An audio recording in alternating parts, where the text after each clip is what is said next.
Have you ever been having a conversation with somebody and that somebody does this in your conversation? Mm-hmm, mm-hmm, mm-hmm. Yeah, got it. Oh my goodness, how does that feel for you? I've had that happen so many times, it's almost embarrassing to think of the many number of people that listen this way.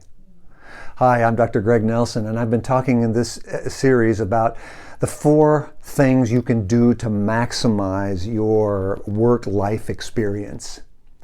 And in this episode, I want to talk about a significant relational issue for work.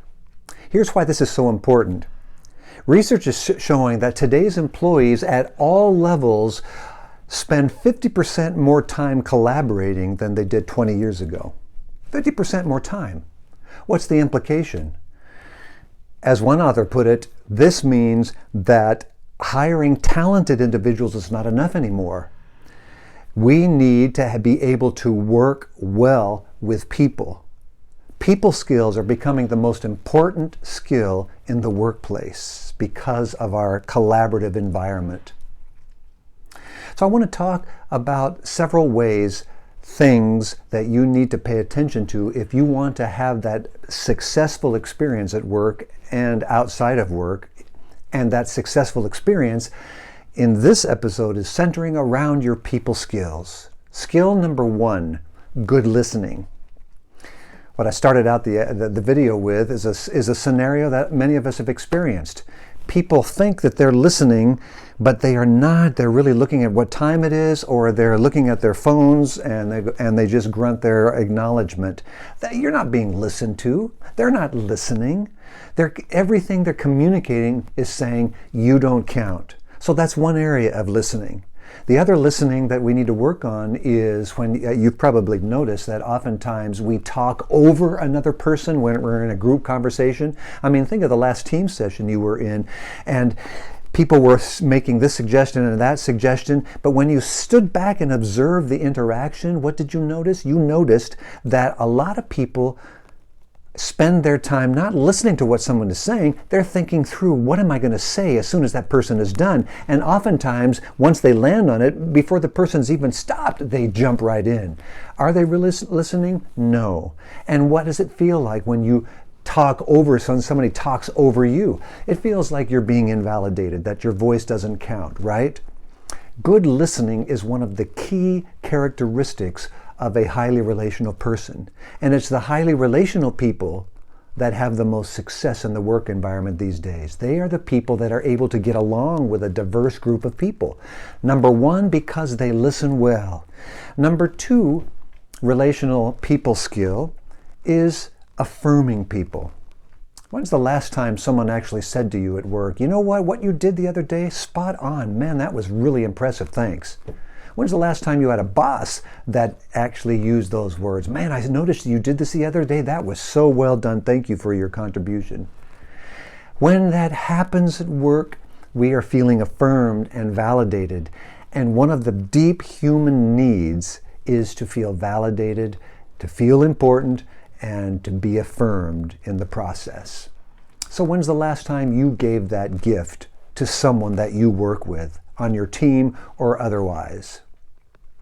The third people skill that is significant in this environment is what I call the ability to honor diversity. Diversity means something that's different. So you think of the diversity that we have in our workplace, people who come from differing backgrounds, differing ethnic backgrounds, different language groups, different strengths, different personalities. Think of all the differences, the diversity that exists on your team and your workplace culture. The good news is that the higher the level of diversity on a team, the greater the collaboration and innovation that happens on the team. Diversity is good.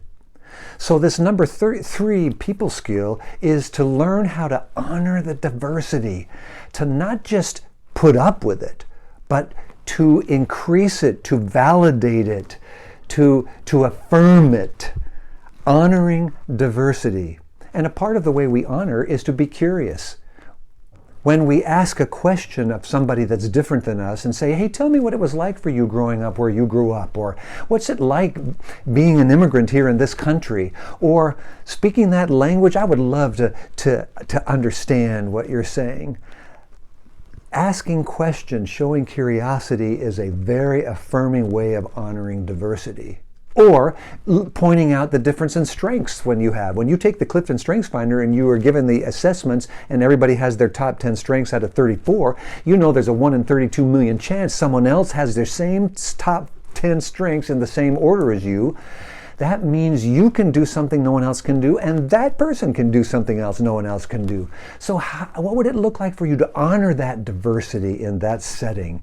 It would be to be able to say to that person, hey, you know what? I saw that your learner strength showed up in a real curiosity on our team session, and I noticed that, and I just want you to know how much I value that. That is honoring that person's diversity. Even if you don't have that learner strength, that curiosity, you may have an achiever strength. You just want to get it done. But for you to honor that person's curiosity is honoring a piece of the diversity. And when we in our workplace environments do that with each other, it changes the relational thermometer and temperature of that place. Listening, affirming, and honoring the diversity. You know what I'm finding more and more in the workplace? We need to have more strategic stops that are not just productivity driven, but opportunities for us to practice these 3 ways of being with each other. Otherwise, if it doesn't come naturally to us, then how are we ever going to learn? If we can create the environment where there's a safety on our teams and in our workplaces where we can practice these people skills, we can get better at it, and when we get better at it, it increases the positive dynamic of that environment. So, why do we need to do this? Because now people skills are the #1 most important skill in the workplace. That means you and I have to keep practicing and developing a positive way of being with people. What distinguishes the highly effective teams from the dysfunctional or even average teams are how people treat each other. They show up with honor, with respect, with empathy, and with mutual support. I invite you to be one of the persons that makes that contribution to your workplace. You'll be better for it, and you'll experience the positive power of it in return. Thanks for watching, and thanks for listening.